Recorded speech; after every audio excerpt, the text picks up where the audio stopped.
Сәлеметсіздер ме оқушылар? Бүгінгі сабағымыздың тақырыбы Абай Құнанбайұлы ұлы ақын. Мақсаты Абай Құнанбайұлы туралы оқып білу, Абай даналығын сипаттау. Ребята, тема сегодняшнего урока называется «Абай Кунанбаев. Великий поэт».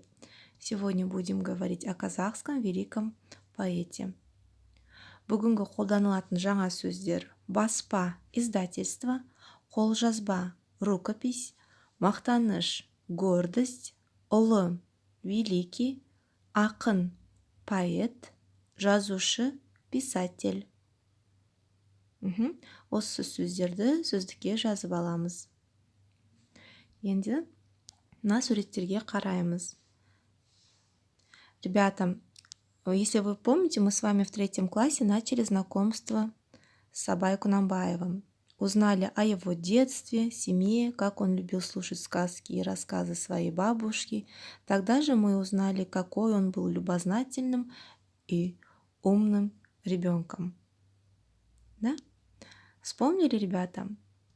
Ендеше сол білімдерімізді пайдаланып, бірінші тапсырманы орындайық. Диаграмманы толтыру керек. Теперь, ребята, используя свои знания об Абай Кунанбаеве, давайте попробуем заполнить диаграмму. Диаграммадағы сұрақ: Абай қандай адам?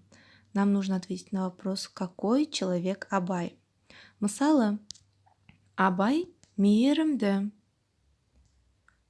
Абай адал, және Абай сабырлы адам. Вам нужно будет дальше продолжить описание. Келесі. Енді Абай Құнанбайұлы туралы мәтін оқиық. Екінші тапсырма: мәтінді тыңда. Абай Құнанбайұлы ұлы ақын. Ол қазақ халқының мақтанышы. Абай атаның қолжазбалары бізге жеткен мол байлық және маңызды мәдени мұра. Абай атамыз адамгершілік, достық, мейірімділік, білім, табиғат туралы көп жазды. Біз бұл туралы музейде сақталған құжаттардан білеміз. Біз Абай атаның өлең, әндерін ата-әжелерімізден көп естиміз. Олар бала кезден Абай атаның өлең, әндерін жаттап өскен. Абай атаның өмірін Мұхтар Әуезов зерттеді. Абай ата туралы әңгімелерді жинады, кейін Абай жолы кітабын баспадан шығарды. Балалар, мәтінді тағы бір оқып шығып, аудармасымен танысыңыздар. Және де келесі тапсырма, 5-ші тапсырма: сұрақтарға жауап бер. Вам нужно теперь по тексту ответить на эти вопросы. Бірінші: Абай Құнанбайұлы кім? Кто такой Абай Кунанбаев?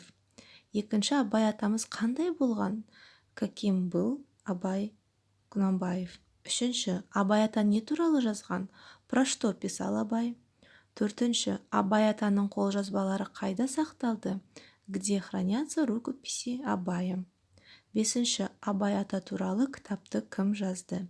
Кто написал книгу об Абае? Это задание устное. Вам нужно голосовым отправить своему учителю. Енді келесі 3-ші тапсырма, яғни жазбаша, мәтіннен қандай сұрағына жауап беретін сөздерді теріп жазу. Вам нужно будет выписать из текста слова, отвечающие на вопрос «какой?». Мысалы, қандай? Ұлы, то есть великий. Вам нужно продолжить в тетради. Енді үй жұмысы.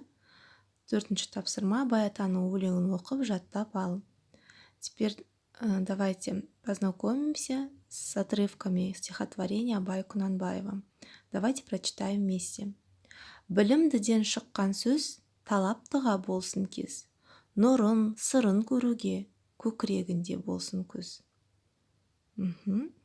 Ақ киімді денелі ақ сақалды, соқыр мылқау танымас тірі жанды, үсті басы ақ қырау, түсі суық, басқан жері сықырлап келіп қалды. Ребята, вам нужно будет выучить одно из этих стихотворений Абая. Ендігі сабағымыз аяқталды. Сау болыңыз.